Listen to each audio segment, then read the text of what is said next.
హల్లెలూయా. ఒక ఆమె ఆఫీసులో ఉద్యోగం చేస్తుంది. ఆమె ప్రార్థనా పరురాలు. ఆమె ఏంటట? ప్రార్థనా పరురాలు. ఆమె చర్చికి వెళ్ళేది, ప్రార్థించినా కానీ ఎంత మాత్రం ప్రయోజనం లేదు.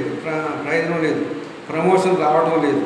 ఆమె కింద ఉద్యోగులకు ప్రమోషన్ వస్తుంది, కానీ ఆమెకు మటుకు రావడం లేదు. ఆయన రిటైర్డ్ అయ్యేంతవరకు అక్కడే ఉంటాడని అన్నారు. నాకు ప్రమోషన్ రాదా అని నిరాశ చెందింది ఆ తల్లి. అయితే ప్రార్థిస్తూనే ఉంది. ఆఫీసర్కి ట్రాన్స్ఫర్ అయింది.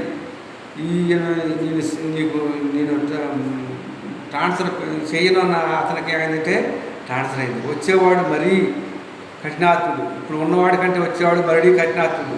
నాకు ప్రమోషన్ రాదు, నా బ్రతికింతే అనుకున్నది. కానీ ఆ ప్రమోషన్ అయింది. ఆఫీసర్ వచ్చాడు, అమ్మా నిన్ను ఎవరు ప్రమోషన్ ఇవ్వలేదా అని అడిగాడు. అయ్యా నాకు ఎవరు ప్రమోషను ఇవ్వలేదని చెప్పింది. నేను ఇస్తానని చెప్పి అతను ప్రమోషన్ ఇచ్చినట్టుగా మనము చూశారు. ఈ లోకంలో అసాధ్యం అనుకున్నది సుసాధ్యపరిచే దేవుడు. కనుక మన ప్రార్థనకు జవాబు రావట్లేదు అనుకుంటాం, కానీ తగిన సమయం అందు దేవుడు మనకి సమాధానాన్ని ఇస్తారు. కనుక కొద్ది మాటలు ఇస్తున్నాడు. క్రిస్టఫర్ 820 యూట్యూబ్ ఛానల్ సబ్స్క్రైబ్ చేసుకోండి.